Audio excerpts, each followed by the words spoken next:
pour aller toucher le fond de notre être et pour traverser toutes les couches, dont les émotions les plus terribles, eh bien, il faut qu'il y ait vraiment un accueil, une bienveillance absolue.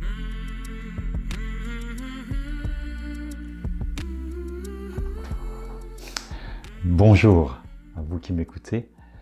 Aujourd'hui, j'ai l'intention de vous présenter un séminaire, le séminaire Qui suis-je, qui s'appelle aussi le séminaire intensif vers l'éveil. Et pour moi, c'est extrêmement important et je suis très touché de vous parler de ça. Parce que ça pose une des questions, ou la question fondamentale que l'être humain se pose. Qu'un être humain qui commence à s'auto-observer, on appelle ça aussi l'auto-investigation. Qu'est-ce que je fais dans ce monde? Qui suis-je là-dedans? Quel est le sens de ma vie? Mais vraiment, qu'est-ce que je fais là entre ce moment de ma naissance et de ma mort? Et je constate que cette question, les êtres humains se la sont posés depuis les origines de l'humanité, au moins les origines que nous connaissons, jusqu'à maintenant, jusqu'à actuellement, et probablement qu'on se la posera toujours tant que nous serons vraiment des êtres humains et pas des robots. Je pense particulièrement à Socrate. Tout le positionnement, le questionnement socratique, c'est autour vraiment de qui suis-je?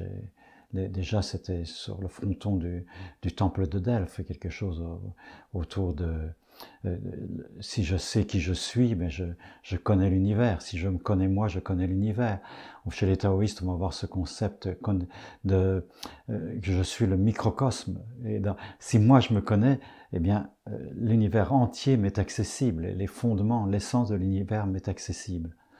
Et si je reprends, enfin d'autres, on peut parler de Descartes, la démarche de Descartes qui est magnifique.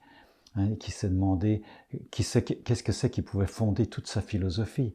Et il a trouvé que toute sa philosophie et toute sa recherche scientifique, c'était en fait il en est arrivé à cogito ergo sum, c'est-à-dire je pense, donc je suis. Et lui-même, à partir de ceux qui l'ont discuté ou challengé, il a dit non, au fond je me suis mal exprimé, c'est pas suffisant, c'est ego existo, ego sum, et c'est un feeling, c'est une expérience directe. Et c'est l'expérience directe la plus fondamentale. Et ce séminaire intensif vers l'éveil, c'est d'aller chercher en soi l'essence même de notre présence. Donc ce n'est pas une recherche philosophique, c'est une recherche d'avoir une expérience directe de qui je suis. Alors, comment se déroule ce type de séminaire? Déjà, il faut comprendre que pour aller dans un séminaire comme ça, c'est une recherche extrêmement intense, qu'il faut du courage, qu'il faut de l'engagement. Mon maître Osho, là, il disait que tant que cette question ne vous brûle pas, que c'est pas quelque chose d'absolument passionné, que si vous n'arrivez pas à répondre à cette question, votre vie manque quelque chose d'essentiel, ne le faites pas. Il faut vraiment que ce soit une question fiery, feu, passion. Parce que c'est quelque chose qui va vous emmener très loin, au très fond de votre être, et peut-être vous faire traverser, certainement vous faire traverser des émotions extrêmement intenses et parfois extrêmement douloureuses. Donc il faut un engagement absolu. Et le séminaire, il commence à 6h du matin en salle, donc on se lève à 6h moins 20, 6h moins le quart, et il va vous mener jusqu'à 10h30, 11h le soir. En dehors des séances de travail, silence absolu, et par contre, dans l'essentiel des séances de travail, c'est des séances de 40 minutes où vous êtes assis en face d'un partenaire et vous recevez l'instruction de votre partenaire « Dis-moi qui tu es ». Et là, ça va se répéter toutes les 10 minutes parce qu'à un moment donné, c'est vous qui allez poser ou c'est qui allez donner cette instruction à votre partenaire et c'est pendant des séances de 40 minutes l'un donne l'instruction à l'autre, et ensuite, celui qui donne l'instruction fait juste écouter avec tout son cœur ce que la personne y partage. Donc, et dans la méthode, c'est quand je reçois l'instruction, je regarde à l'intérieur de moi, je me pose la question, qui suis-je? Et j'essaye, c'est pas une question philosophique, la plupart du temps, nous commençons par prendre cette question comme il faut que je réfléchisse, il faut que je trouve une bonne réponse, il faut que j'intéresse l'autre qui est en face de moi. Non, c'est pas ça. Même si dans la démarche, tout le monde passe par ça. Mais en fait, le fond de la démarche, c'est je regarde à l'intérieur de moi et j'essaye de faire l'expérience directe de qui je suis. Et c'est la réponse qui jaillit de mes entrailles que je vais participer. Et ça va passer, donc quand je regarde qui je suis, par des couches émotionnelles. Par exemple, je reçois l'instruction qui je suis, je me la pose, et puis la première réponse c'est j'en ai rien à foutre, je sais pas, je sais plus ce qui se passe, j'arrive pas à donner une réponse. Et puis je recommence, je regarde à l'intérieur de moi, je me dis mais qui je suis? Eh bien je suis quelqu'un qui est énervé. Tiens, ah bon, je suis quelqu'un qui est énervé, tiens. Je regarde à nouveau en moi, mais tiens, quand je me pose une question que je n'arrive pas à répondre directement, eh bien j'ai le ventre qui se noue. Eh bien déjà, ça, c'est le chemin vers la saisie directe de qui je suis, à travers tout ce qui émerge en moi et que je partage à mon partenaire, et avec la rigueur de continuellement descendre à l'intérieur pour faire une expérience directe de ce qui se manifeste quand je rentre dans une auto-investigation. Ça ne veut pas dire que je ne suis qu'un ventre qui se noue, ou qu'une incertitude devant une question qui m'est posée. Je suis bien plus que ça. Mais qu'est-ce que c'est que je suis vraiment? Quelle est cette essence? Et là, ce qui est merveilleux avec une méthode comme ça, c'est que aucune réponse qui vient des livres, aucune réponse qui vient des philosophes, aucune réponse que quelqu'un peut me partager de ce qu'il a découvert, ne peut suffire, parce que c'est pas votre réponse. C'est vraiment un chemin d'auto-investigation.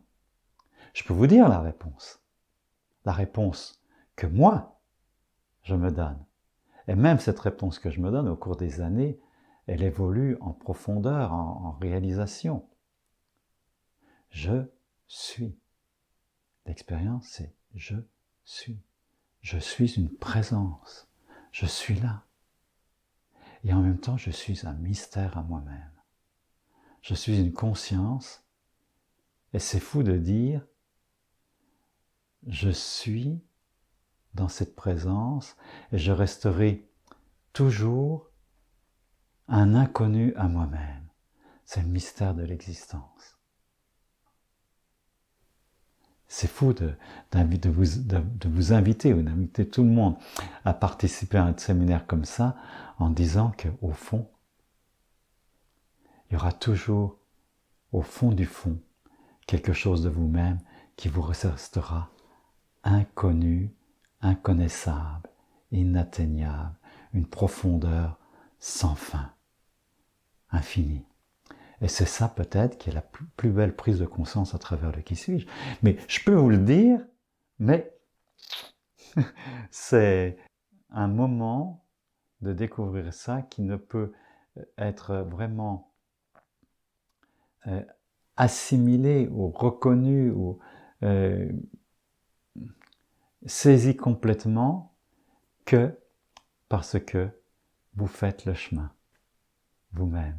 Et ça prend des heures, ça prend des jours, ça prend peut-être une vie, et ça prend peut-être des vies.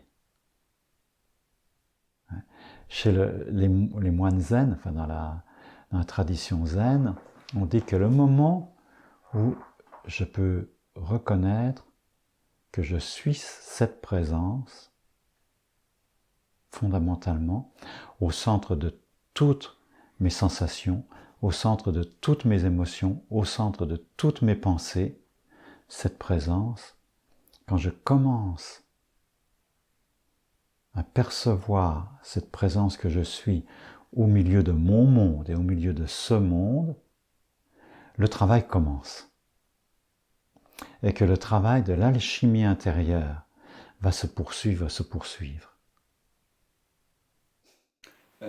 Là, tu parles d'un endroit qui me paraît déjà avancé. Qu'est-ce qui se passe les premiers jours où je rentre dans un qui suis-je? Alors, déjà pour bien comprendre cela, pendant toute une journée, il y a 11 ou 12 ce qu'on appelle diyad, c'est-à-dire travail à deux. Vous êtes en face d'un partenaire.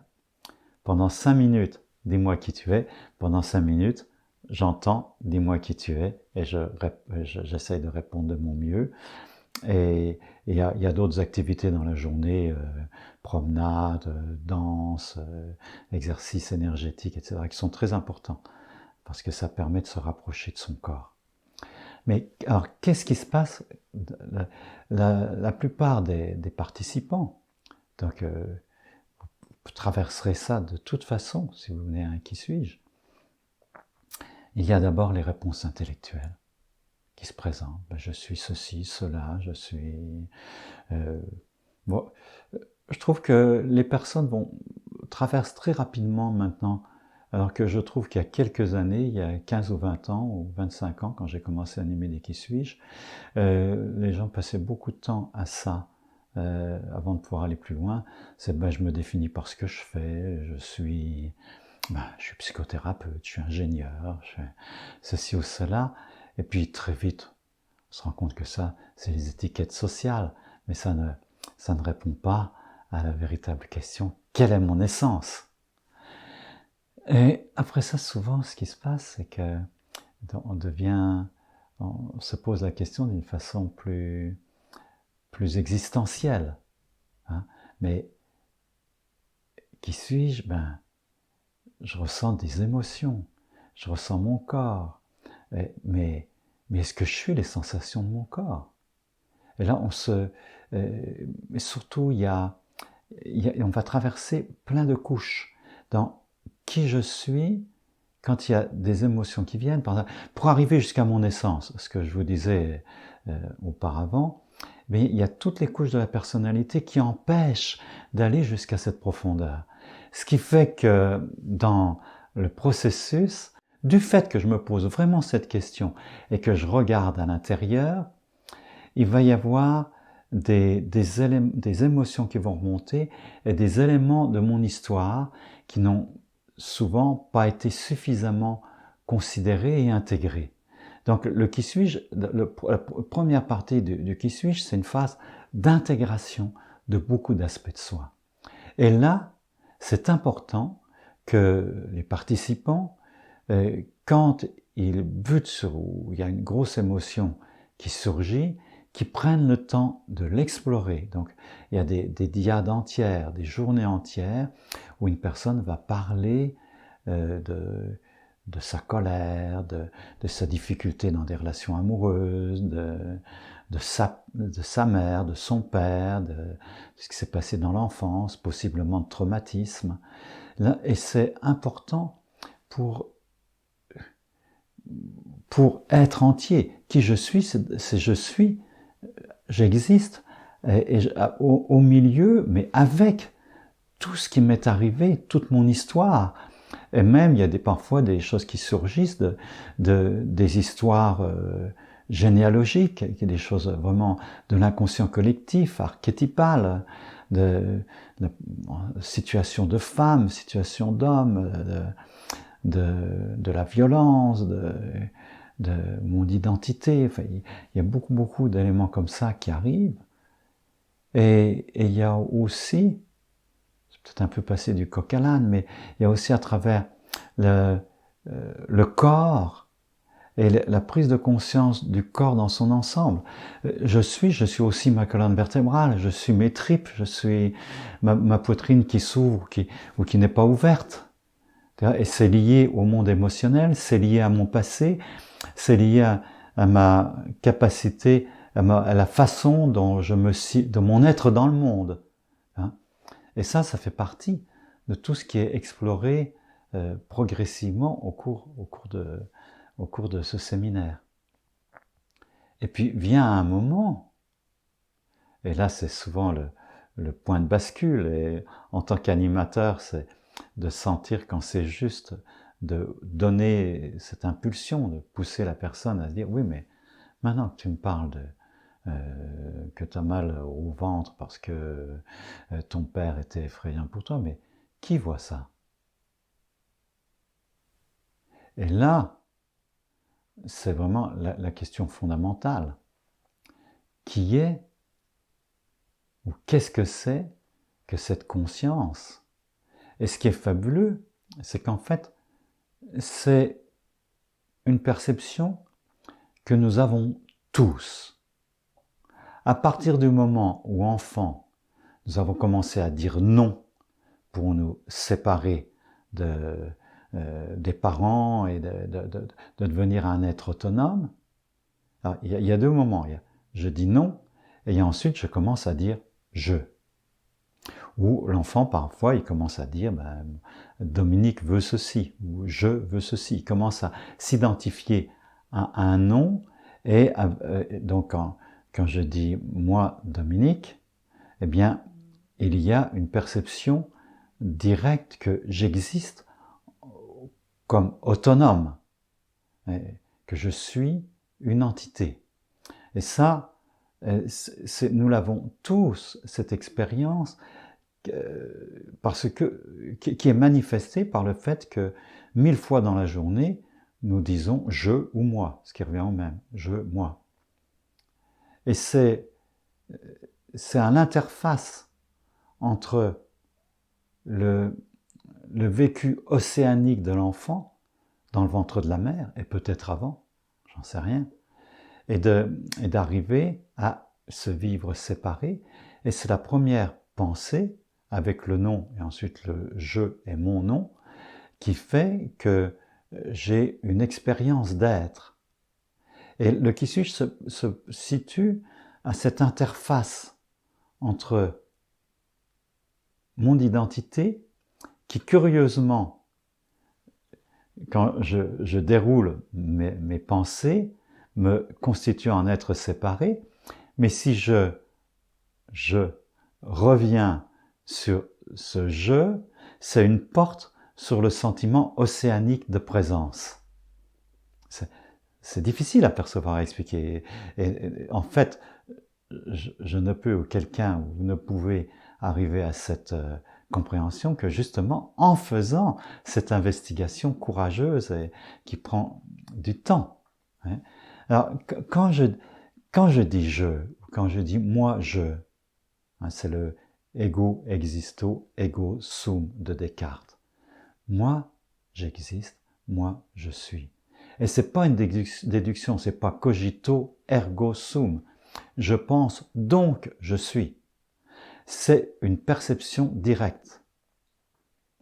Et c'est le fondement de mon existence. Et la perception directe, j'ai envie de manger, j'ai faim. Dans la vie courante, on est toujours projeté avec ce je sur quelque chose à faire, une perception, une qualité. Je suis beau, je ne m'intéresse pas à je m'intéresse à la beauté. Vous me voyez beau, c'est narcissique, c'est ça. Je suis beau, ça fait partie, c'est bien de se reconnaître beau, mais qui se reconnaît beau? Qui peut dire je suis beau? Et là, à un moment donné, ça n'a plus aucune importance de ce qui suit, de ce qui va suivre dans le déroulé de ma pensée ou de ce qui se passe dans la journée. J'ai faim, je vais travailler, je prends le métro, je suis en colère parce que le métro est en retard, là je suis épuisé. Oui, d'accord. Et dans la vie courante, nous sommes tous happés par tout ça. Et puis tout d'un coup, Qui c'est qui vit tout ça? Moi? Alors qu'est-ce que c'est que cette présence? Et là, curieusement, toute la vie change. Quand je suis capable, quand j'intègre de plus en plus cette présence, même en courant dans le métro, même en me fritant avec ma partenaire ou mon partenaire amoureux, si, quand cette conscience, je, au centre du tourbillon de la vie, demeure, eh bien le tourbillon de la vie, d'une part, il est perçu différemment. Il y a quelque chose d'immuable au centre, qui reste toujours le même, puisque je dis je depuis mon enfance et je dirais je jusqu'à ma mort. C'est donc qu'il y a quelque chose d'immuable qui demeure, cette présence, cette conscience.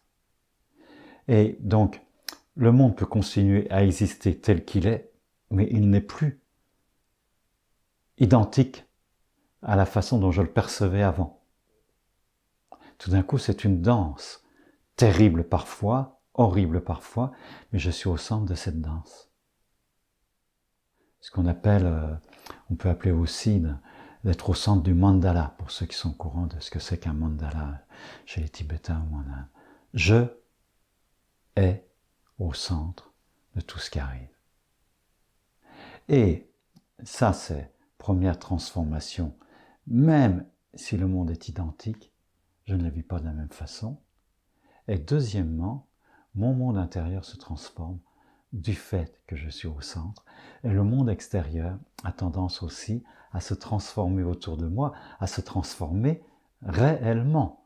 C'est-à-dire que les gens ne vont plus se vivre de la même façon autour de quelqu'un qui a complètement réalisé ce je, ce qui je suis.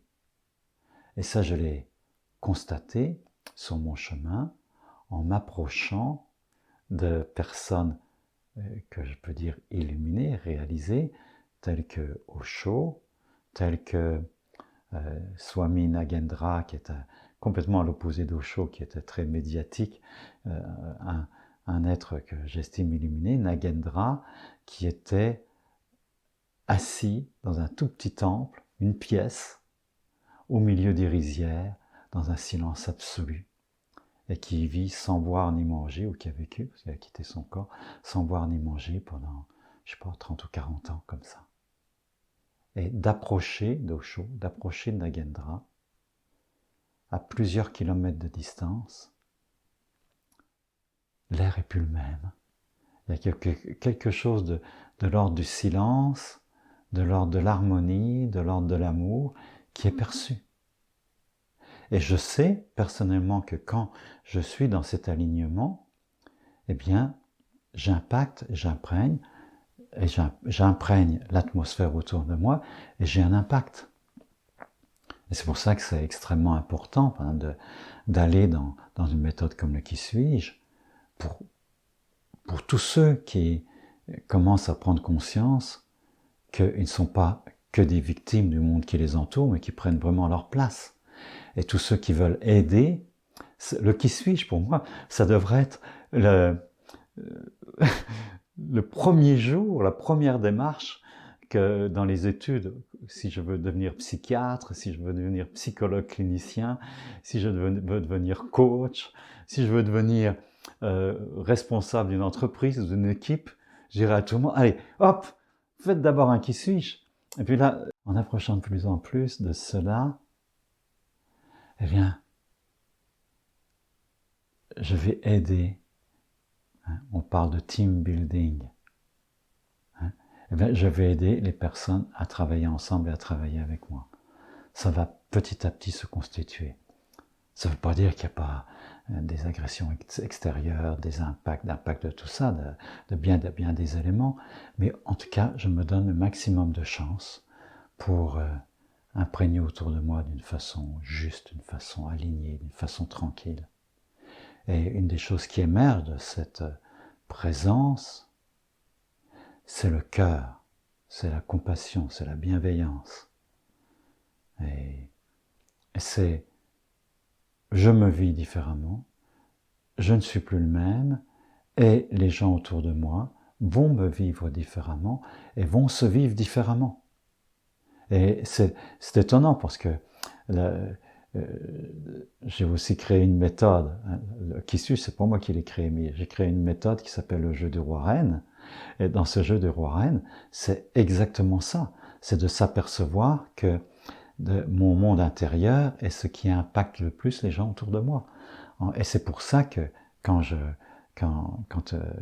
j'anime et quand je fais des formations au leadership, j'invite les gens à faire aussi le qui suis-je comme étant un élément essentiel pour trouver son leadership. Tu dis que donc c'est pas toi qui as créé le qui suis-je, tu peux nous parler un peu des origines du qui suis-je? Absolument, avec plaisir. Le créateur s'appelle Charles Berner.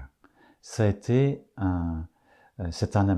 parce qu'il est mort, c'est un Américain qui a été un grand chercheur lui-même, et il s'est beaucoup déplacé, il a visité le zen, je pense le taoïsme, l'Inde, l'hindouisme, le Vedanta, probablement la plus ancienne philosophie méditative du monde.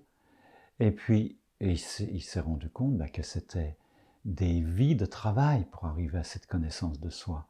Hein, qu'on demande à des moines, parfois presque des enfants, ils deviennent moines tibétains et passent toute leur vie dans des monastères, dans le célibat, les sages en Inde ou les chercheurs, ils quittent leur maison et ils s'en vont sur les routes. C'est ce qu'on appelle, ils deviennent des sannyasines, des bhikkhus, des méditants errants, des moines errants. Et qu'ils font ça pendant une vie ou des vies. Et lui s'est dit, mais dans le monde moderne, qui va pouvoir se donner le temps d'une recherche pareille? Et à un moment donné, il a eu comme une révélation d'une structure en fonction de la psychologie moderne et des méthodes de communication. Il a vu la structure des séminaires qui suivent lui apparaître comme une évidence et il a commencé à explorer quels étaient les temps de parole de l'un de l'autre, comment travailler en dyade, comment travailler en petits groupes. Il a fait des expériences aussi où on se met un groupe de 4 ou 5, puis chacun dit ce qui se passe pour lui en fonction de la question, quand ça lui vient, comme ça. Et le fait que l'autre parle aussi et s'exprime, ça enrichit ma propre démarche, ça me donne un soutien. Alors il a exploré le rôle de celui qui écoute. Et dans l'écoute, pendant le qui suis-je, c'est aussi important que le moment où je m'explore. C'est le moment yin, c'est le moment de réceptivité, c'est un moment qui révèle aussi quelque chose d'extraordinaire à travers les paroles de l'autre, mais aussi de par ma posture d'écoutant, bienveillant, de non-interférence avec l'autre. Ça m'apprend sur moi-même et ça m'apprend aussi à communiquer. C'est un des bénéfices secondaires du qui suis-je, c'est d'apprendre vraiment une révolution dans sa façon de communiquer avec l'autre, où je communique avec l'autre à partir de mon ressenti. Et ça va en congruence avec les méthodes comme la CNV, comme la thérapie. Enfin, c'est vraiment essentiel. Alors Charles Berner a exploré, il a exploré différentes durée aussi, plusieurs jours.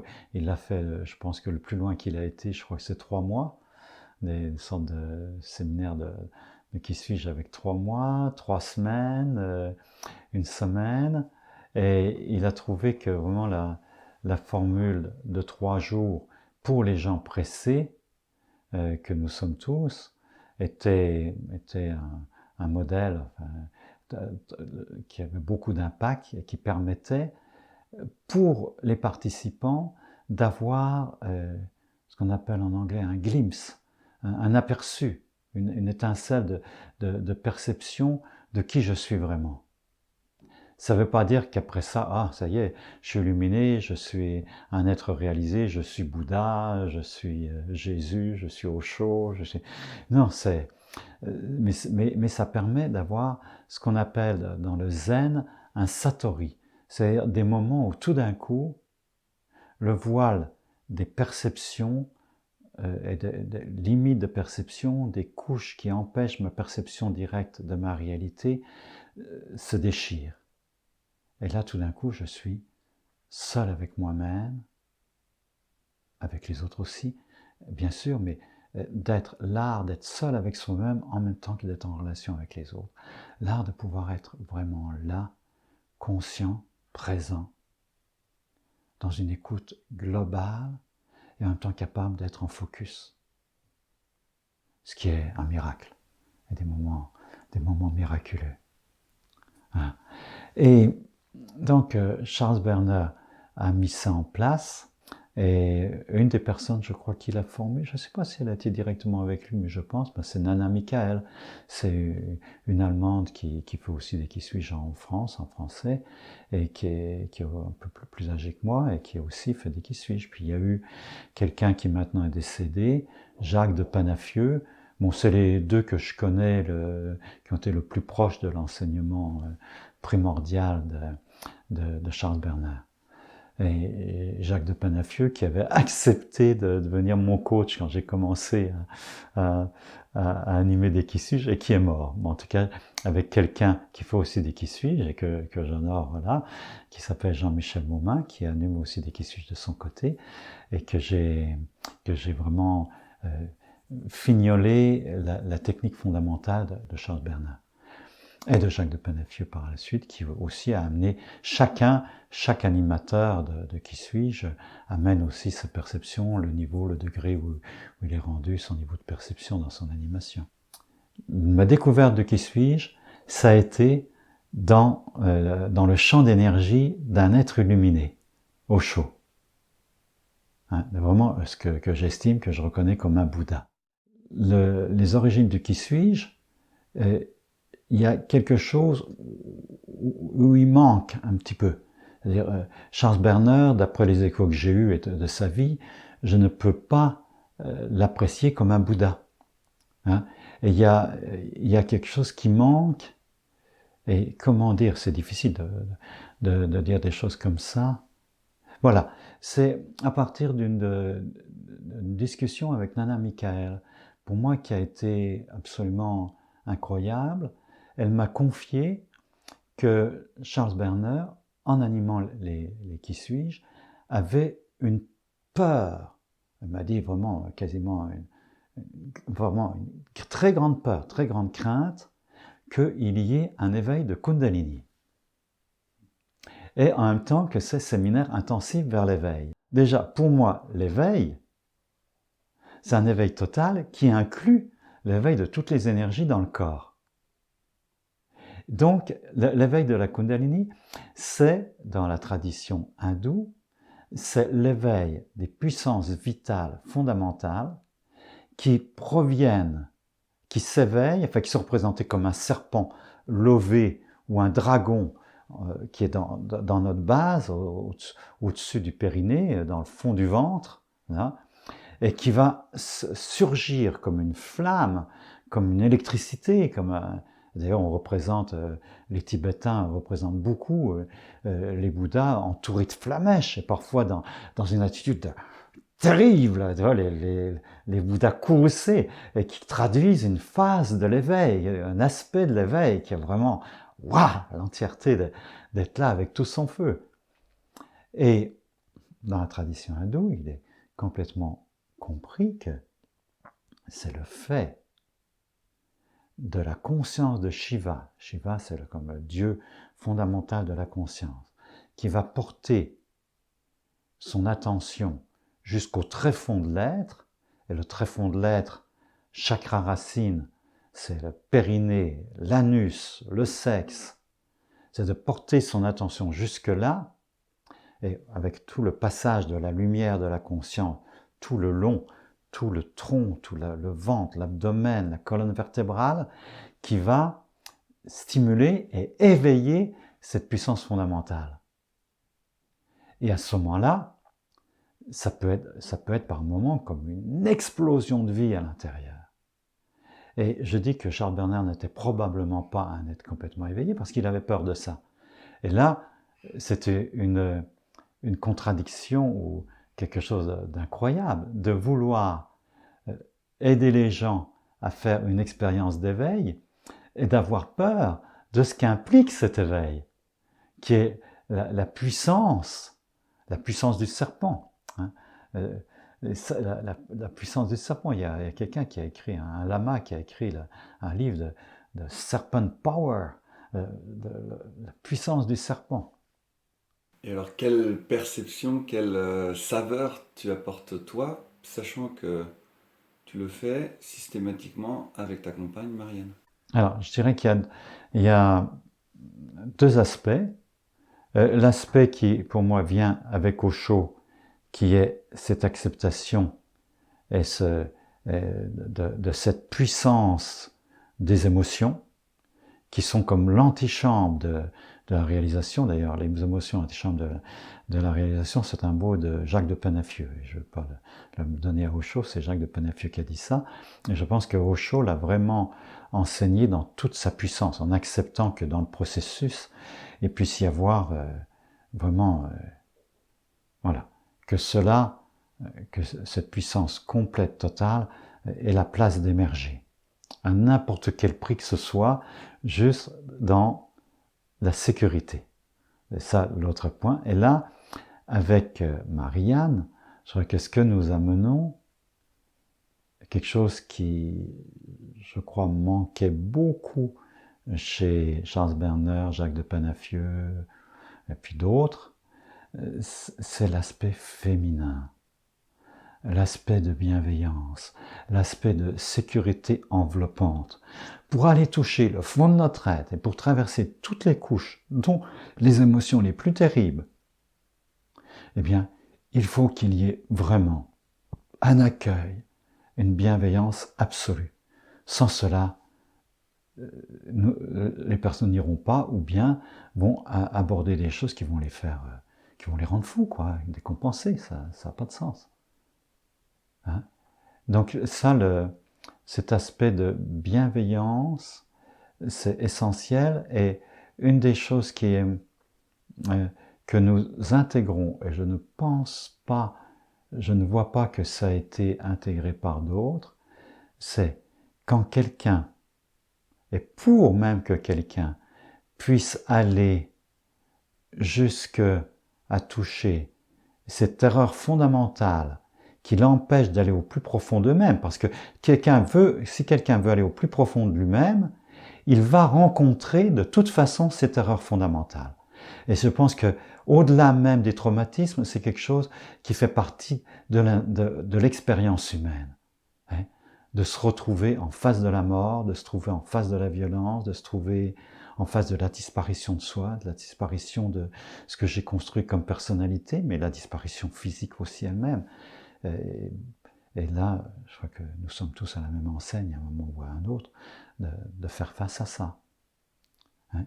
Et là, ce que nous avons intégré, c'est que Marianne et moi, et ça, c'est une intégration de technique finalement, ou de compréhension de la panique des bébés, de la panique des gens qui risquent d'entrer dans la folie, c'est que le besoin, parfois, d'être contenu, même physiquement. Alors, dans nos séminaires qui suis-je, nous sommes aussi des amas. C'est Amma, c'est cette mystique de l'Inde qui prend des milliers de personnes dans les bras. Eh bien, dans nos séminaires qui suis-je, quand quelqu'un touche et est sur la limite et ne peut plus aller plus loin ou bute ou rencontre quelque chose d'extrêmement difficile, eh bien, nous la serrons dans nos bras. Et je crois que c'est un des éléments de sécurisation, que la personne puisse savoir que nous pouvons aller jusque-là. Je pense que c'est vraiment essentiel. Mais il y a aussi comment nous jouons avec le questionnement qui suis-je, mais qu'il y a aussi d'autres questionnements qui sont possibles pour aider les personnes à un moment ou à un autre et pour enrichir la perception de soi-même. Par exemple, une instruction qui est apparemment très différente, mais qui va toucher un aspect de l'être complètement différent, c'est dis-moi ce qu'est l'amour.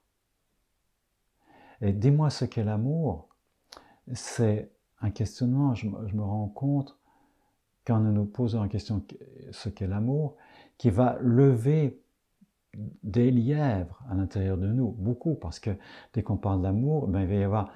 Parce que dans le Qui suis-je, ce nettoyage du corps émotionnel, qui encrasse aussi, qui a des effets sur le corps physique, est extrêmement important. C'est pour ça que pour l'illumination, c'est pour que nous devenions complètement lumineux, ma compréhension maintenant, c'est qu'il faut que des émotions qui sont incrustées et qui atteignent le corps physique et qui empoisonnent, eh bien, elles soient vraiment dégagées. Et que le mot amour, rien que de prononcer le mot amour, ça va faire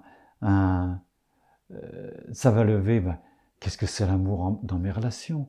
Qu'est-ce que c'est l'amour de mon père? Qu'est-ce que c'est l'amour de ma mère? Qu'est-ce que c'est l'amour que je vis? Quel est l'amour que je donne? Est-ce que je suis vraiment sensible à l'amour? Est-ce que je suis vraiment capable de donner de l'amour? Est-ce que j'en ai reçu? Et avec ça, il y a plein d'éléments de l'histoire personnelle qui doivent se libérer, s'explorer.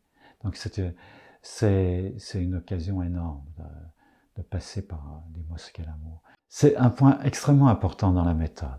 Osho a dit, vous pouvez remplacer tell me who you are, dites-moi qui vous êtes, par tell me who is in.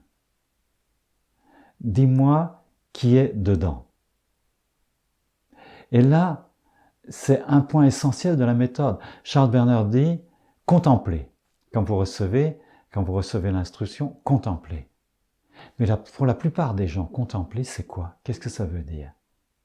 Alors ça, c'est une chose aussi que je crois que nous avons vraiment insisté, c'est un des points de marque fondamentaux de notre approche, c'est de le contempler, de regarder dedans.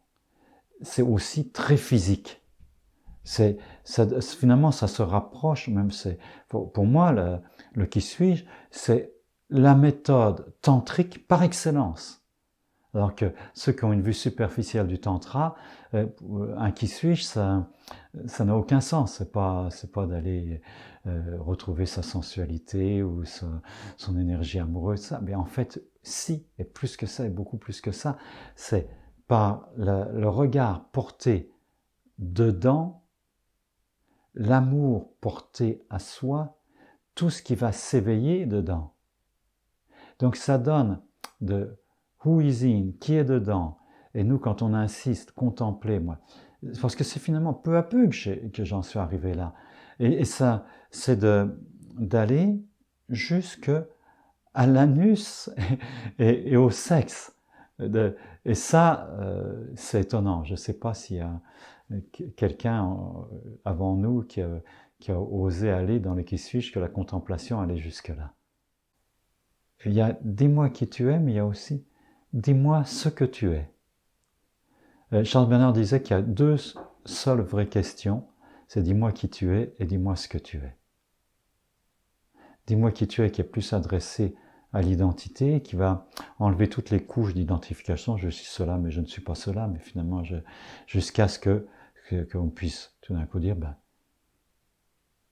je ne sais pas qui je suis, mais je suis, la réalisation du je, l'identité principale, c'est cette expérience. Et de ce que je suis, ça passe par quelque chose d'un peu différent. Qu'est-ce que je suis? C'est comme plus diffus, plus global, plus regarder ma texture de mon être dans l'instant. Qu'est-ce que c'est donc que toutes ces vibrations qui m'habitent? Qu'est-ce que c'est que quand je suis vraiment... Elle vient après le « je suis ». Ce que je suis, quand je suis cette présence, eh bien, ce que je suis, on pourrait dire même ce que ça devient continuellement en moi. C'est encore aussi, en même temps par rapport à l'identité, mais aussi par rapport à la transformation, à la présence incarnée. Il y a quelque chose qui vient là, comme ça. Et puis il y a des questions pour avancer. Je dis des questions avancées pour ne pas qu'elles amènent le pratiquant, hein, le chercheur, à se déconnecter de son intériorité, mais que je trouve sont absolument fantastiques. C'est dis-moi ce qui est. Et là, ça peut plonger quelqu'un dans un silence absolu ou dans un éclat de rire absolu. Et ça peut devenir, si quelqu'un reste avec une journée entière avec dis-moi ce qui est, c'est une réintégration en fait. C'est une intégration totale de tout. Ce qui est, tout. Là, je vois par la fenêtre le soleil avec une goutte de rosée sur une branche d'arbre ou une goutte de pluie qui est encore là et qui brille au soleil. Mais moi, ce qui est, c'est ça. Tout ce qui est. C'est l'espace, c'est toi, c'est moi, c'est... Voilà. C'est fabuleux. Qu'est-ce que c'est que faire un qui suit?